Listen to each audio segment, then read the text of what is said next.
Business Talks with the Rebel Entrepreneur. Let's cut the BS for a sec. No matter how successful you think you are, there's always more to learn about being in business. This podcast is about pushing through adversity, challenging the status quo, and learning what you don't know from kick-ass entrepreneurs who've been there, done that. Let's do this. Welcome to another episode of Business Talks with the Rebel Entrepreneur. I'm Diana Noble, aka the Rebel Entrepreneur. And today I'm really excited because I have a fellow Canadian who is on our podcast today. Say hi to Lindsay Tsang. So Lindsay, in his career as a trained therapist, has often encountered clients on stress leave triggered by toxic work environments. This experience highlighted a reoccurring theme for him: the profound impact of leadership on workplace and well-being. Happy Hires, his company, was born from a vision to transform this reality, to create workplaces where people are energized and inspired by exceptional leadership.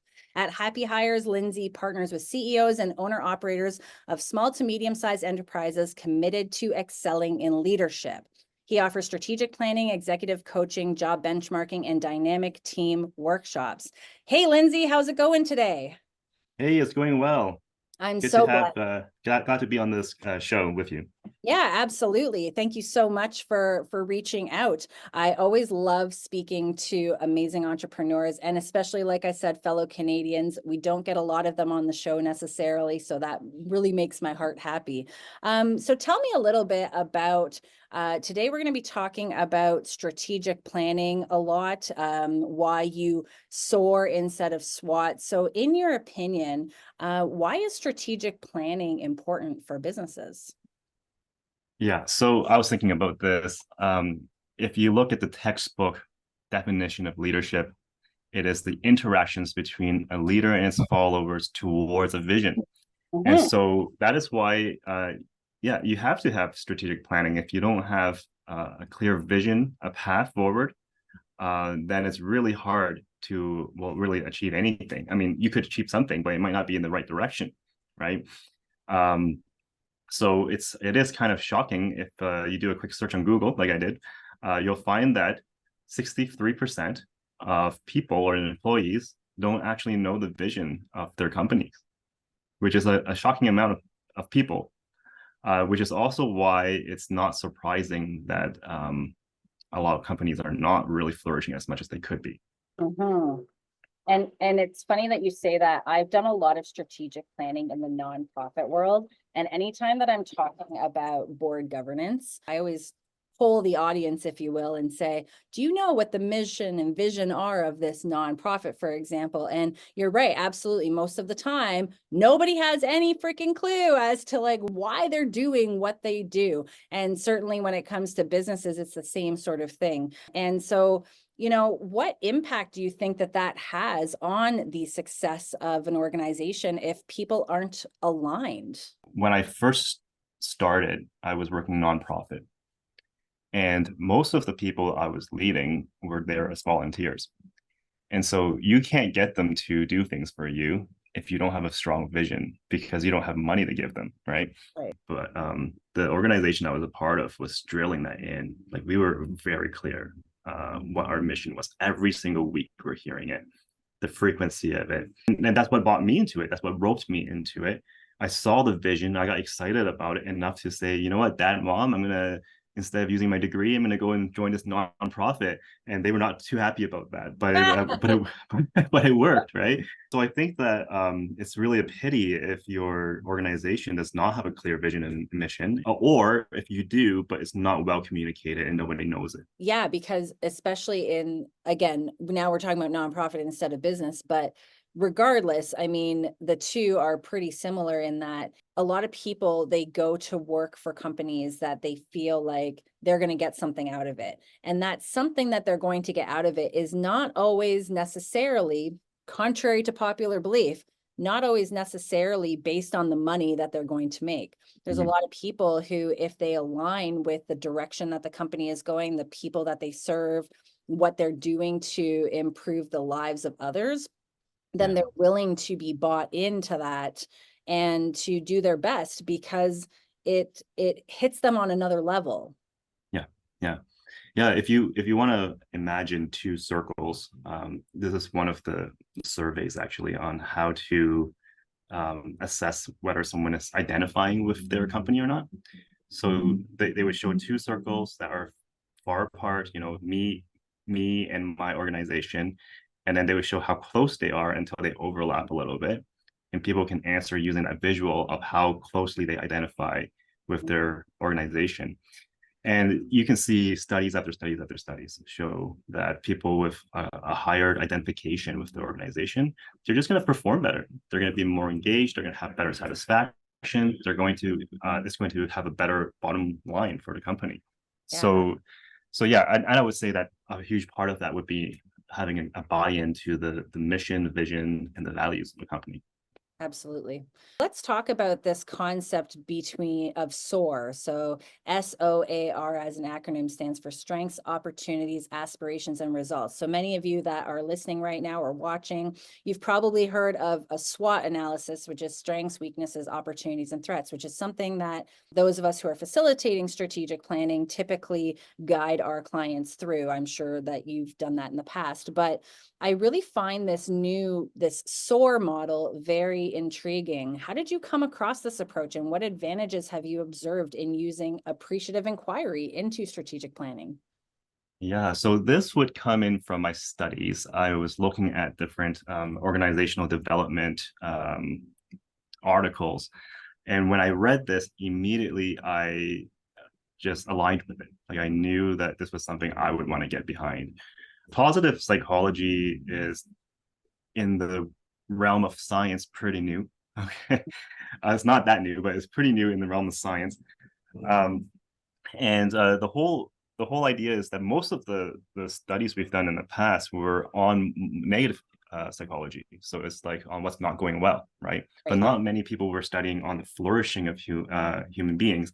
But when they did, there's a lot of criticisms for it as well. Like, oh, you can't just ignore, the bad. You have to look at, can't just look at the world in rosy glasses. But what they find though is that first of all, it's not that. I mean, that's a bit of a myth. But when you focus on into the positive psychology, or increasing those states, right? Those positive psychology, you actually find that people have lower depression, lower anxiety. So it diminishes some of the negative stuff when you're focusing on the positive stuff. So that's kind of, I think, the heart behind this model, which is also called appreciative inquiry. But that's also where the SOAR model was born out of. So it's using that, it's just using different words that sounds nice to kind of highlight this strength-based type of format of interaction and dialogue to bring organization together towards the positive core of the organization. So would you say that the main differences are really just the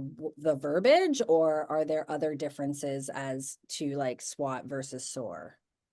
I would say the main difference is the energy or time spent in the strengths versus the weakness. Okay. Right, because SWOT, you have, you sit together, you go for the strength, weaknesses, opportunities, right, threats, and so and again, there's nothing wrong with that, right? You do need to have an awareness, I think, of some threats and some weaknesses or issues that need to be worked through.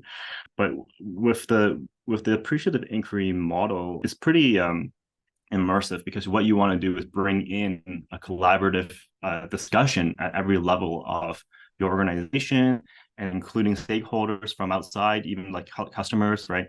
And you want to be having those conversations of, what makes us as a company, or what are the stories that make us truly alive? That's the beginning to start the conversation.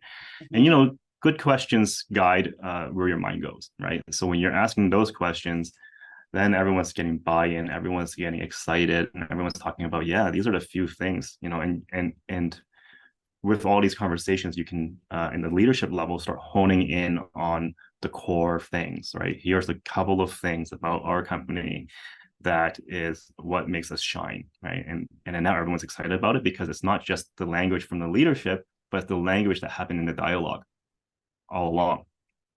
right? It kind of gets into like the culture that you're striving for, essentially, right? By if you're trying to have like an inclusive culture where people have buy-in and people really resonate with Yeah. the vision and the mission, then having that positive psychology attribute to those conversations can really positively impact the discussion and the outcome as a result.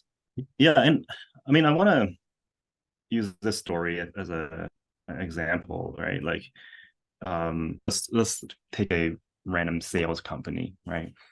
And they would say in the values that they are, very caring and customer oriented and whatever. But the reality on the ground is not like that. And so it's just confusing language, right? Because what they find is that actually the really aggressive and the direct and the ambitious people were the ones doing the best for the company, and were celebrated already anyways for that. Um, now, if they were to use this model, right, and have this conversation at all the levels of the company, and it would probably highlight the wins. They would say like, yeah, when this person went out of his way to get that client, that was a win for us. That's what we need more of. And then if they can identify that and actually appreciate it instead of talking about the weaknesses or whatever, then they can use that to start bending the conversation to the next area, which is more about the dream, the aspirations, and the opportunities ahead of us based on what we are already really good at. Gotcha. I can already feel the difference between the two. And I'm a very big believer in, focusing on the positive, getting your mindset right, getting your strategy right. Not, as a business owner myself, I very seldom ever look at the competition. I very seldom focus on anything to do with that, because I know that when I'm focusing on some of that negativity, if you will, it doesn't help anything. You know what I mean? Like it just takes my energy away from my own business, because now I'm focusing on something else that I have no control over. And so I'm very much a believer in what you're saying, and I can understand the difference how, when you have that conversation, let's say on weaknesses, well, by virtue of the nature of the conversation, it's not making people feel good. Right? Because you're focusing on weaknesses, opposed to like, hey, how can we get better at what we do? Anyways, that's just my 2 cents there. I'm curious to know, in your experiences, where do you see businesses fall short when it comes to implementing their strategic plan and their vision and their mission? I think they fall short. Well, I mean, the worst thing you can do with a good strategic planning is to shelve it afterwards, right? Yes, yes. So I was hoping you were going to say that. I totally agree. yeah, because like, what's the point? Like now we just did all this hard work that we're not going to use. So you have to make this an ongoing conversation. It has to be highlighted. It has to be posted everywhere. There has to be an actual company-wide conversation highlighting what we just uncovered here with our discussions, and people need to hear it often, right? In different ways, with stories, with analogies, highlighting people who are living out the vision, or how where are we on the path towards it right now. If you're using it, if you're talking about it, and you have to put numbers to it as well, right? And that's where that results part comes in. Yeah, no, I totally agree with you. I always say like strategic planning is not an exercise, it's a journey, right? Because a lot of people, they'll sit in this room for like 2 days, 8 hours a day, so 16 hours. They'll come up with like all these great ideas, and they'll be like, great, we just came up with all this awesomeness. And then, you ask them like 2 years later, like, when did you do your last strategic plan? Oh, I don't know. Like, okay, what was part of your strategic plan? I have no idea. It's like, well, yeah, it sits on a shelf. Like, you need to constantly go back and really use your strategic plan as a document to carry you forward over the next couple of years, and keep looking at it on a monthly basis. Like, okay, here's where we are. Here's what we still need to do. Here's the metrics that we've achieved so far. Here's what's still outstanding. Because it doesn't make any sense to come up with all of these great ideas and then just shelve it, right? Like, it just blows my mind. And unfortunately, whether it's a nonprofit or business, is like a lot of them do that, right? They're like, oh, strategic planning done, check. I just thought about like I went to take my daughter for swimming recently, and when you walk into the recreation center, the city's strategic plan is right there on a huge poster. Here's our 5 priorities that we are aiming towards, in the next 2-3. I was like, wow, that's great, because they have a clarity there. They're also communicating it so that so people can keep them accountable, whether they're going to keep up with their initiatives or not, right? They have numbers to them. We're going to build this many units of housing, so it's really, really neat when I saw that. Yeah, no, I love that accountability factor. There's no better way to be accountable than to throw it out for the world to see. And so everybody can say like, hey, either you're measuring up or like, what the hell are you doing? Yeah. Can you share some practical examples of success stories from your experience at Happy Hires where you implemented this thought of positive psychology and it has significantly impacted the workplace dynamics? Okay, this is a good example. I have one of my clients, and I can't mention which university they were working at,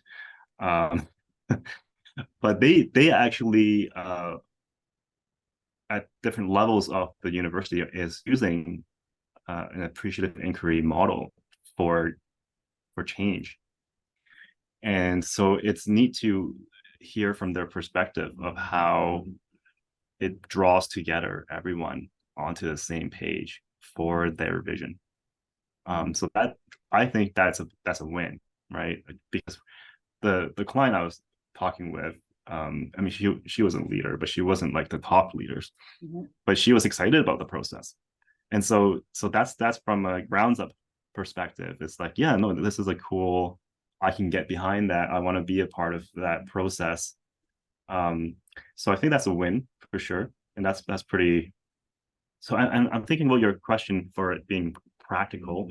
And I think the way you can do that is there's a couple of different ways. It's not rigid, it's flexible, and how, because it's a model, it's a framework. One of the ways you can do that is to do a whole summit, right? You do a weekend, you bring everyone in, you get everyone talking about phase 1. Let's talk about appreciation. Let's talk about what makes us alive. Let's talk about all the stories of when we do our thing best, right?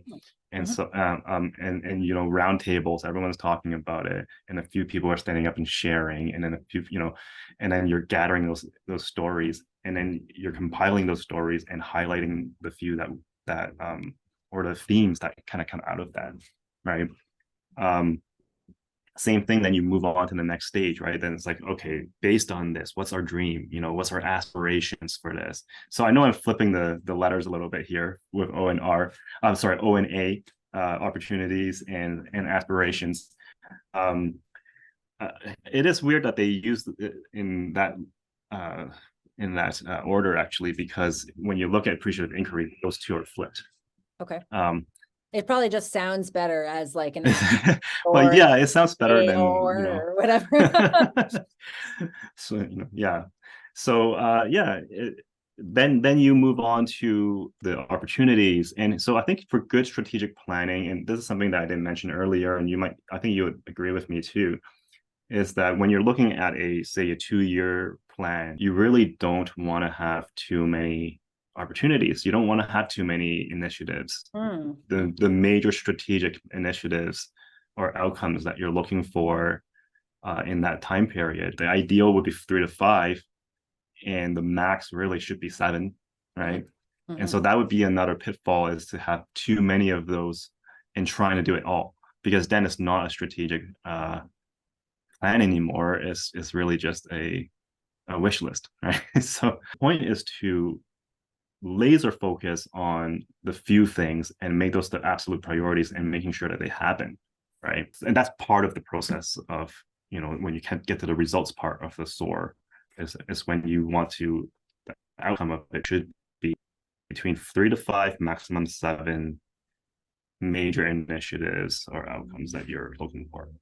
And I think that too would also depend on the size of the organization as well. Like if you have a multi-million dollar business that has hundreds of employees, well, then maybe you can get more done. But if you're a smaller business with like, let's say 20 employees, and you have 7, 8, 9 strategies that you're trying to implement in a couple of years, like you're just setting yourself up for failure, right? Because you probably don't have the capacity to actually make that happen. It's still a bit of a discipline though, right? To say, yeah, we want to give you the world, but here's the 5 things that we definitely want to give you, deliver on, right? There's this quote that Tony Robbins, I quote Tony Robbins a lot. I really love everything Tony Robbins. So Tony, if you're watching this, reach out to me. I'd love to have you on my podcast. No, serious, but not serious at the same time. Anyways, but he has a quote and I am paraphrasing it. It says that people overestimate what they can achieve in a year and underestimate what they can achieve in a decade. And so very much to your point about, really prioritizing what it is that you want to achieve in this next 3 to 5 year span and not trying to take on the world, right? Like that's just like anything in life and in business. Like you can't do it all at the exact same time. You've got to have a process, right? And you've got to like bite off what you can chew in that moment and then move to the next, right? If you're trying to take on too much, if you just end up diluting your focus, and then probably the metrics for each of those strategies that you have probably ends up being a lot less because you can't put your full focus if you're too diluted. Yeah, I give that advice to new entrepreneurs a lot because as a serial entrepreneur, people look at me and they're like, wow, you have 5 businesses, like, and you're able to keep them all on the go. Yes, but I didn't start all 5 at the exact same time, especially like if you're starting out, you really just got to focus on, okay, what's the one thing that I really want to get good at here? And what's the one thing I really want to do over here? Because if you are trying to do too much, especially in that startup phase, it could get very overwhelming. It's overwhelming even when you have 5 businesses and you've been doing it for 13 years. Sometimes, I'm not going to lie. But yeah, just really honing in on what it is that you want, focusing on that, putting the resources and the attention towards that. And then, now you check that box off and then you move on to the next thing, right? There's so much time in this world. I mean, although we never really know when our time is up, but let's just assume we all live to 100. We've all got a lot of time ahead of us. And especially in business as well, right? There's seasons of businesses, and right now your season could be focusing on this, and then the next season, once you get that out of the way, is focusing on this, and just kind of not trying to discombobulate it all by being too spread thin.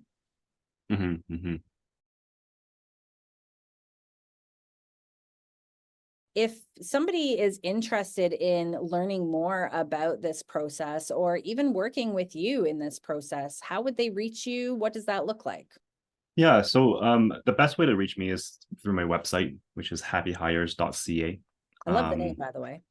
Yeah, no, I was thinking about, my vision was helping, those guys. Well, it's really for the leaders, but when the leaders are good, their followers are happy. So that's why it's happyhires.ca.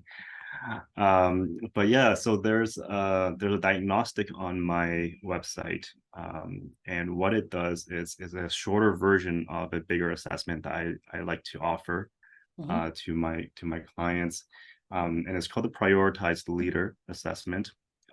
Basically, what it looks at is the 5 major priorities of a leader, which is to have purpose first, to care for your people, to take care of the pace of the company, take care of perception, which is also an innovation. We're just using a P word, and then finally profit coming in as another priority, but for the last one out of the 5. So the whole idea is that when you have these priorities in line with in the right order, then you ought to be feeling a sense of predictable success as a leader. But when they're not in order, then there's something, you would feel it basically. So when you put profit before people, for example, the whole organization will feel that. Anyway, the point is that for anyone who's interested, you can take a diagnostic on my website, and that would give you some scores around those 5 different priorities. So where you're strong right now and what areas might need some help. And of course, you would want to reach out to me and I can tell you if I can help you or not. So that would be a good process. Of course, you can just email me as well, straight from the website. There will be my email on there. But that would be a good way to reach out. Okay, great. And I love what you just said about the profits coming last. I truly do resonate with that. I think it's really striking a balance, right? If you are just looking at profits, that's a very, in my opinion, it's a very short-term focus. Like you're looking to maximize profits now, but what are you losing while you're doing that? Right. Yeah. That's exactly it. You might be gaining no. money, but you're losing the confidence of the people that trust you. You're losing staff, you're getting turnover, you're losing potential reputation. And certainly in my community, there's that shall remain unnamed, but in my community, there's an organization that just laid off a lot of people just to gain those extra profits. And now they're hurting a little bit reputationally. And at the end of the day, is it worth it? I don't know. If you look after your people first, then your people create your profits. Right. Yeah, no, and as an entrepreneur, even like, small companies, it's, I've known one of my clients who was very just demotivated and kind of feeling the blahs. And as we dug into it, what we found was that part of it was because they were starting to shift their focus in their company towards, getting in as many of clients as they can for the money, but then they were not actually the right ones for the right reasons. And so for the original intent of what this organization was meant for, she was starting to lose interest or excitement about it. Right. So that was a case of, when the profit came before purpose, and then it was, and she's feeling it big time. And so I would believe that everyone else would be feeling it as well. Oh, totally. In our organization. Yeah. Yeah. So it's back to those values, right? Like you kind of mentioned at the start, if you have concrete values that are well communicated to everybody that's on your team, not only on your team, but also like your client base, the community at large, and then you act. If you don't act in alignment with those, that's going to affect you reputationally. And, anytime that you feel conflict in life, it's usually a values conflict of some degree, right? So if you're just trying to, fill up your whole entire schedule, like client, but then you have a high value of exceptional customer service, but then you spread yourself too thin, then you're in a values conflict, right? Because you're focusing on the profits instead of the value that you're giving to your clients. And I can totally see that. So everybody, I encourage you to go onto Lindsay's website, happyhires.ca, and do that assessment. You might learn a thing or two about your business, and maybe Lindsay can help you move it forward at the end of the day. So thank you so much, Lindsay. Really appreciate your time here today. And this has been another episode of Business Talks with the Rebel Entrepreneur. And that's a wrap. Thanks for tuning into Business Talks with the Rebel Entrepreneur with your host, Diana Noble. If you like this episode and want more business tips from the Rebel herself, give @Noble Choice Coaching a follow on Facebook and Instagram. Have a topic you want covered on a future episode? Reach out and let's do it. Now, go kick some ass.